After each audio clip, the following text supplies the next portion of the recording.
As the great Buddha once wisely said, the mind is everything what you think you become.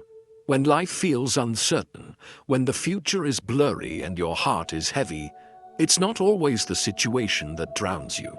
It's your own mind, the endless thoughts, the imagined fears, the weight of what if. In these moments, your mind becomes the battlefield, and the real struggle is not outside of you, it's within. But Buddhism offers something rare in today's chaotic world, a way back to stillness, even while the storm rages on.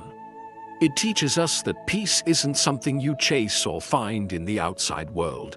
It's something you return to, a quiet place inside you that never left, only forgotten. In this video, we'll walk a path rooted in ancient wisdom, a path that shows you how to breathe again, how to let go, and how to stop being at war with your own thoughts. Take a deep breath. This is your moment of return. 1. Your thoughts are not always the truth.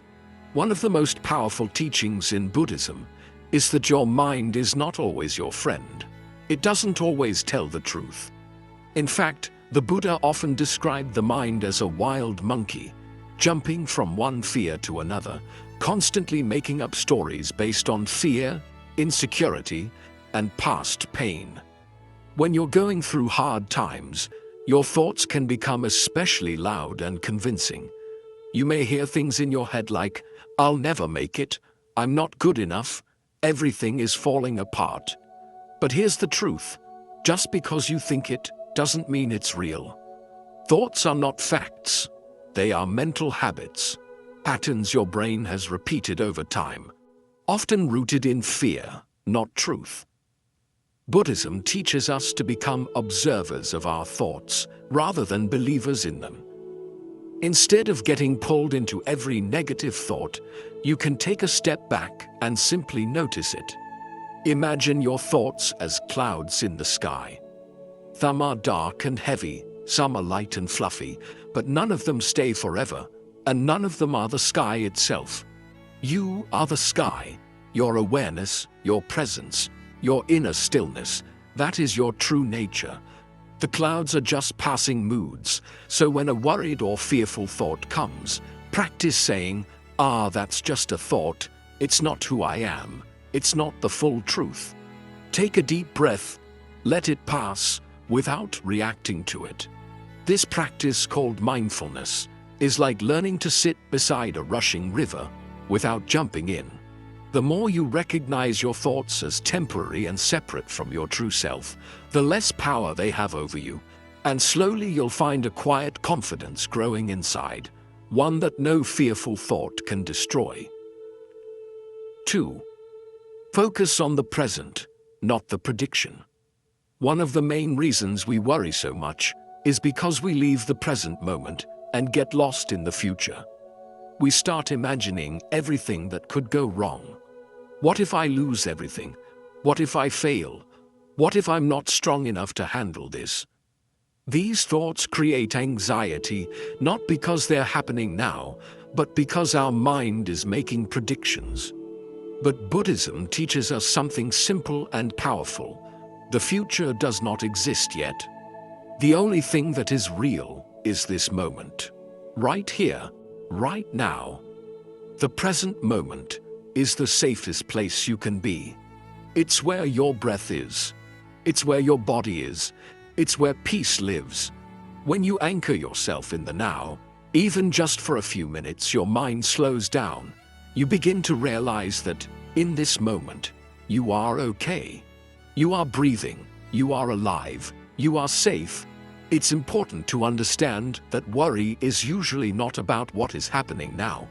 It's about what might happen later, but the future is just a mental movie. It's not happening yet, and most of the time, the things we worry about never even come true.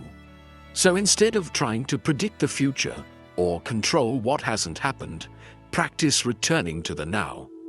Buddhism encourages simple methods for this, like mindful breathing, listening deeply to your surroundings, or paying attention to what your body feels.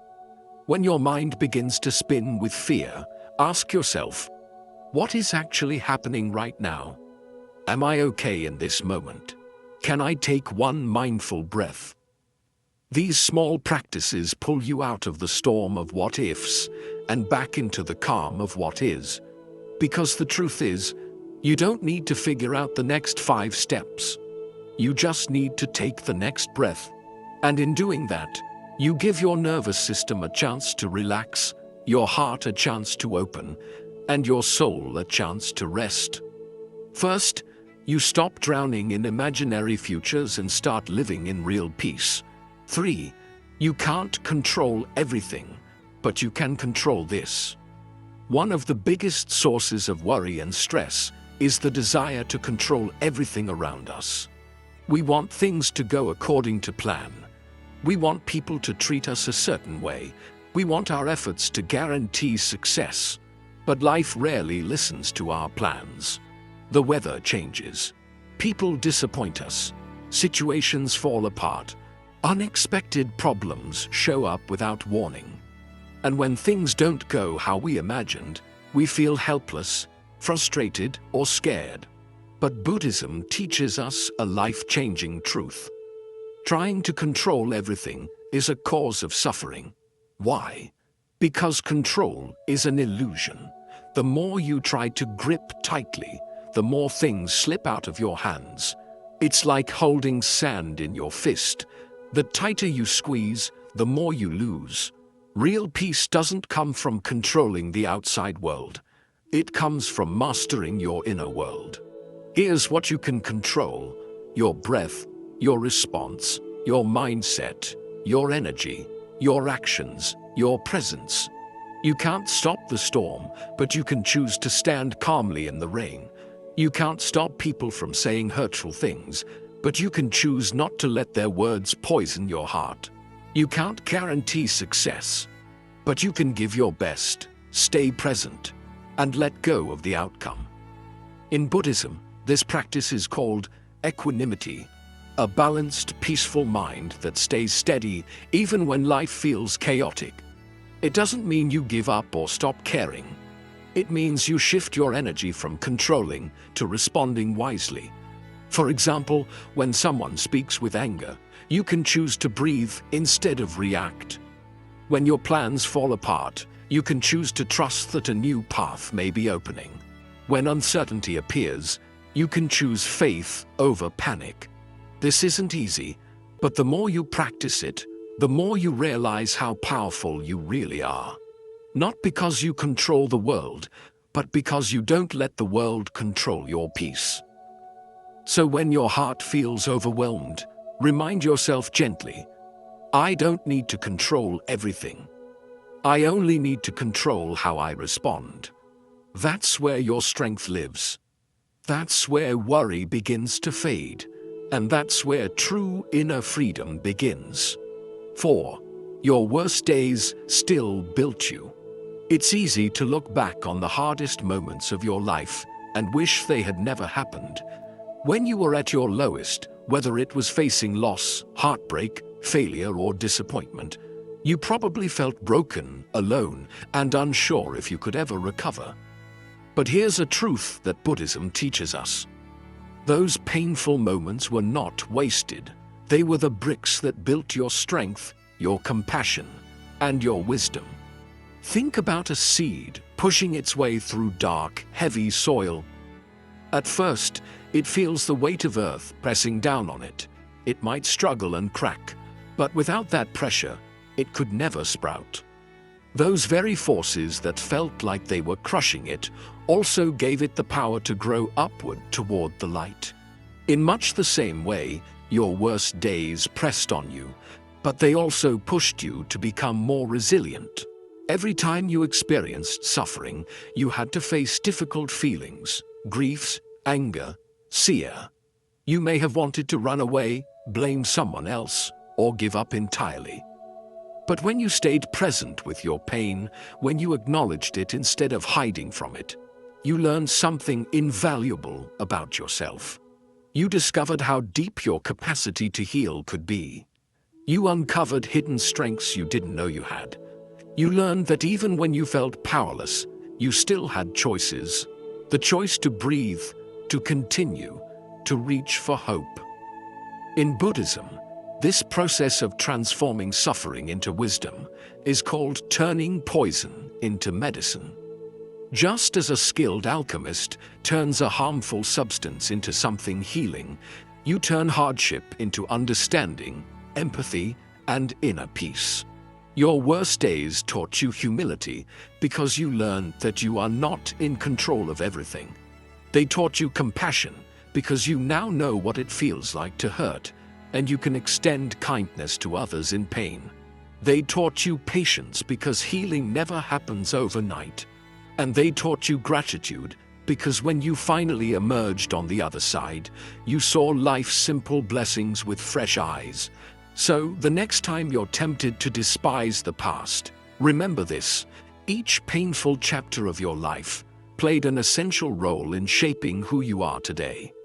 Without the struggles, you wouldn't appreciate peace. Without the failures, you wouldn't value success.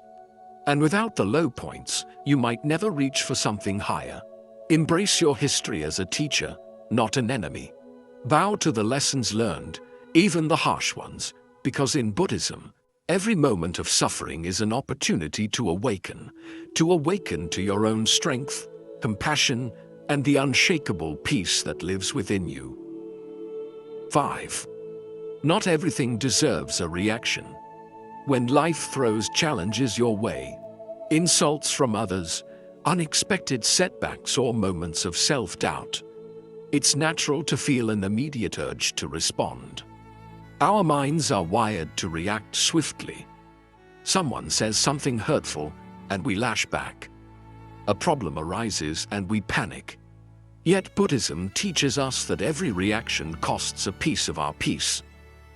If we allow ourselves to be pulled into every conflict, our energy becomes scattered, and worry takes root more deeply. Imagine your mind as a vast, calm lake. When a pebble is thrown, ripples appear. But if the lake remains tranquil, the ripples eventually subside.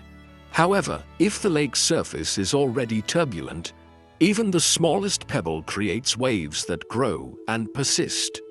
In the same way, if your mind is agitated, filled with fears, frustrations, and unprocessed emotions, any external pebble, an unkind word, a sudden change in plans, a reminder of a past mistake, can set off a storm of reactions. Buddhist wisdom encourages you to cultivate a state of inner stillness, so that minor disturbances don't automatically trigger a response. This doesn't mean you become passive or uncaring.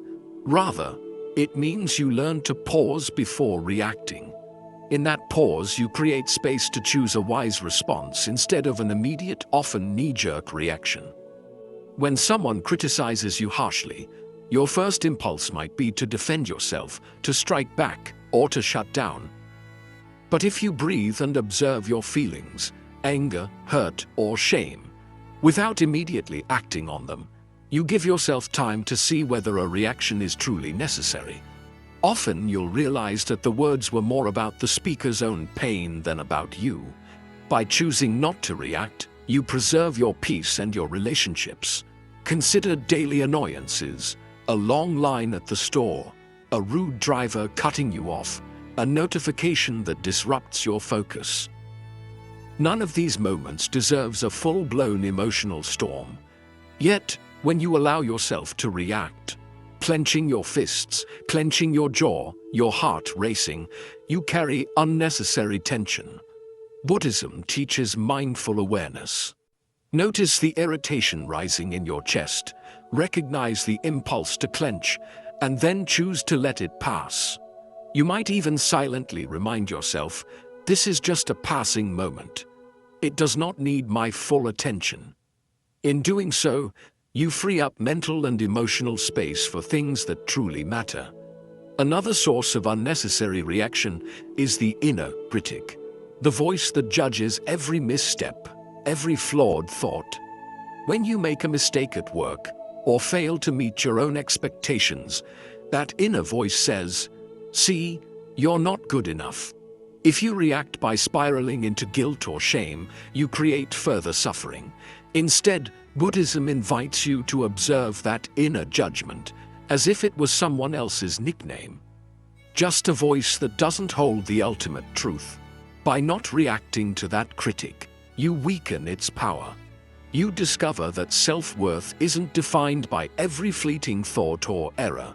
Not everything deserves a reaction, because most disturbances, both external and internal, are temporary.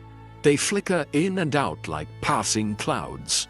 If you practice remaining centered, you realize that reacting to each one is like trying to catch every cloud in your hand. You end up exhausted with hands full of mist. The practice can start small. The next time you feel anger swell, place a gentle hand over your heart. Take 3 deep breaths and let the sensation settle. You might say to yourself, I acknowledge this feeling, but I do not need to act on it right now. Over time, this pause becomes a habit. You'll find that even when the world seems chaotic, people arguing, plans derailing, unexpected news, you don't immediately lose your balance. Instead, you maintain a calm center. Worry begins to lose its grip because you're no longer fueling every fear with a reaction. Ultimately, Buddhism teaches that true wisdom lies in discernment, knowing which things deserve your attention and energy, and which things are merely passing disturbances.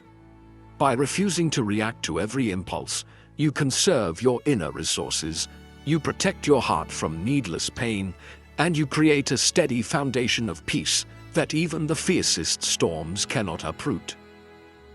6. Reframe the problem as a path. When you're in the midst of a crisis or struggle, it's natural to see the challenge as something to be avoided or defeated. You may feel trapped by circumstances, believing that the problem is a dead end rather than an opportunity. Yet Buddhism offers a radically different perspective. Every difficulty you face can be a gateway to growth and awakening.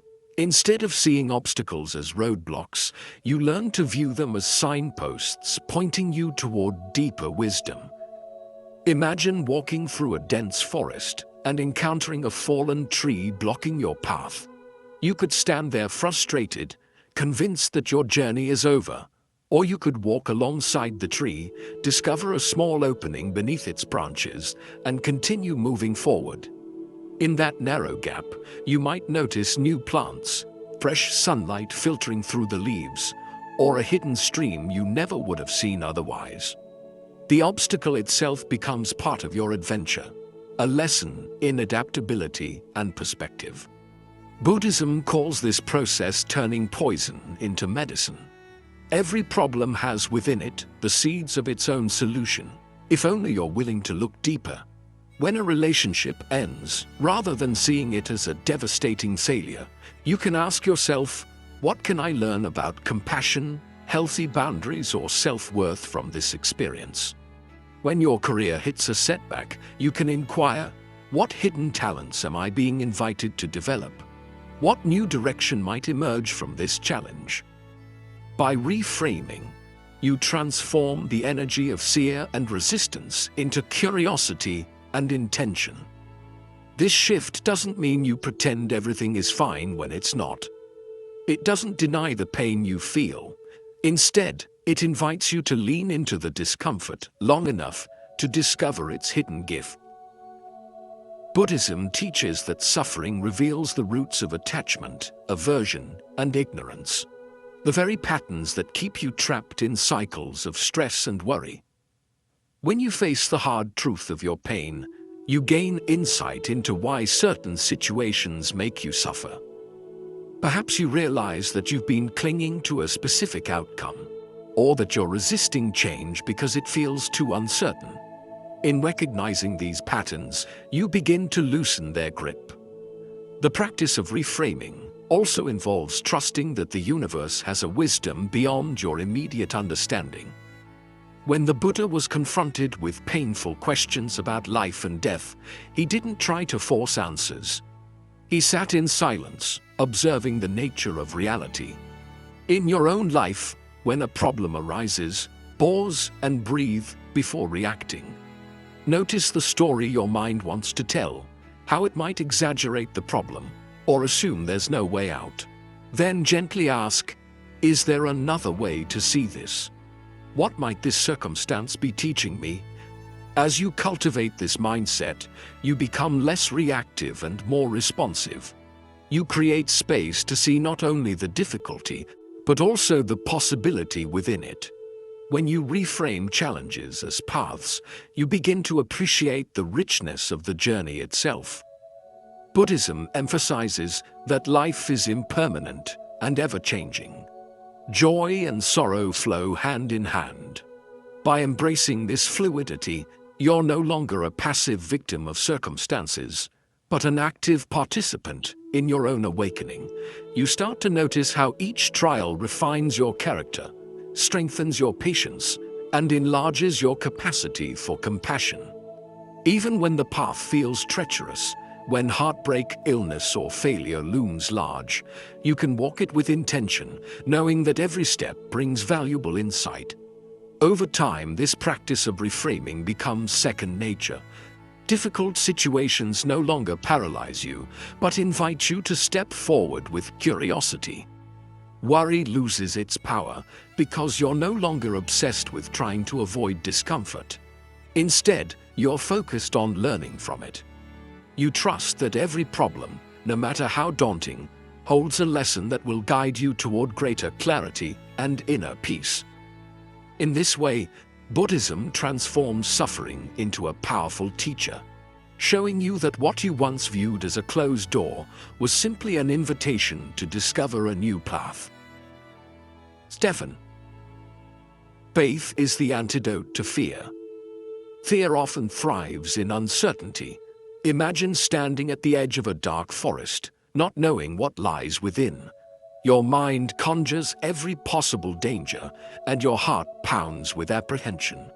In Buddhism, faith, sometimes called saddha in the Pali language, is not blind belief, but an inner confidence rooted in experience.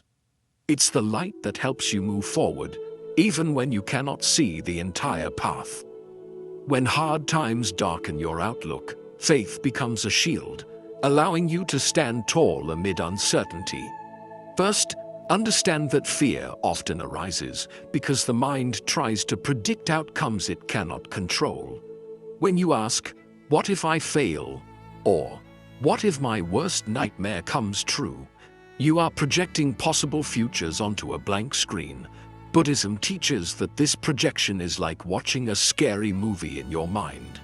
Your imagination often creates the scariest story. Faith steps in to remind you that you don't have to know the ending before taking the first step.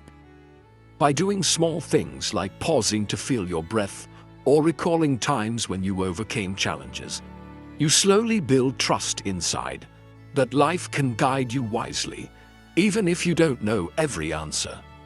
Next, see that faith grows from real experience, not just from motivational words.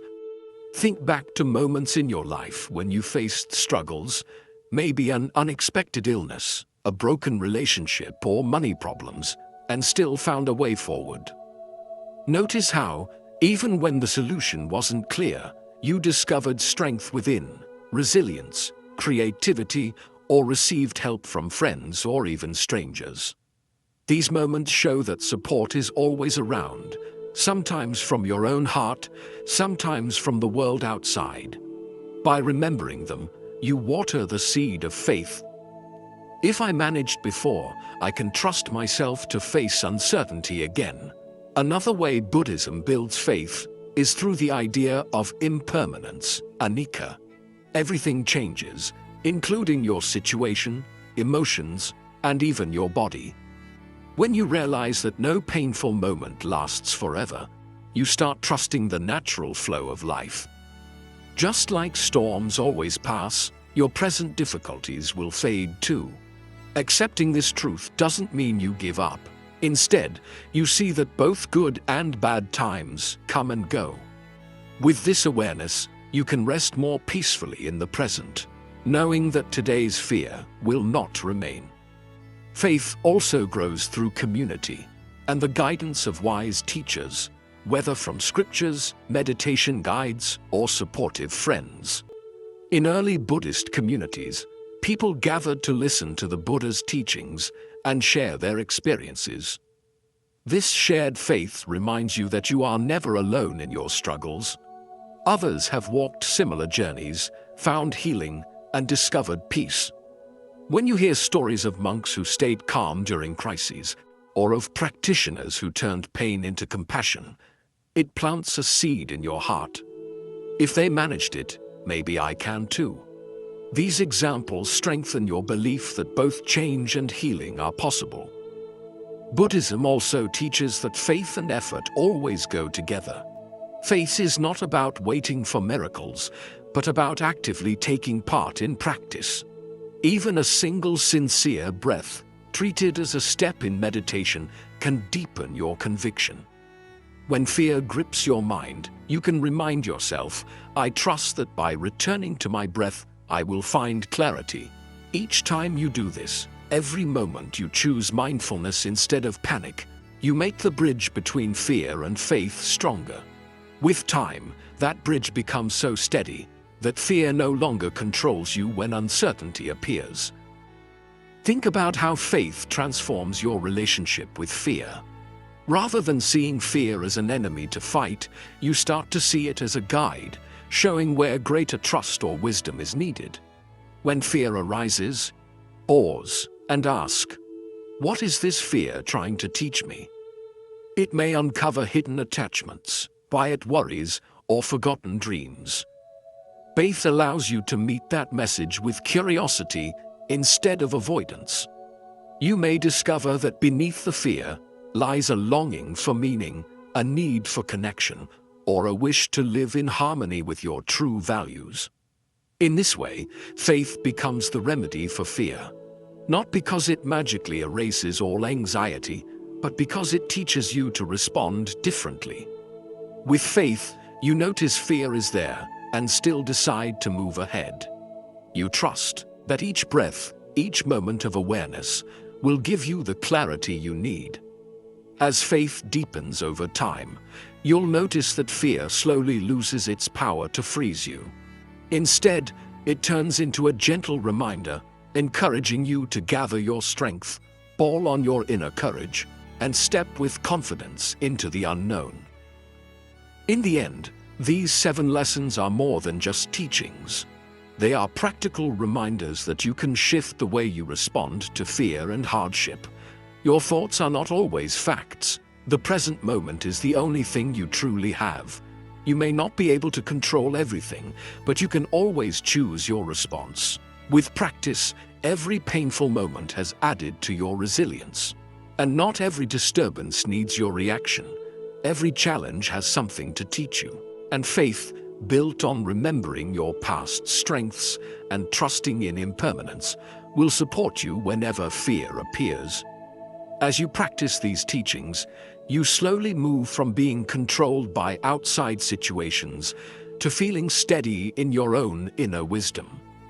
Worry may still come, but it no longer needs to stay.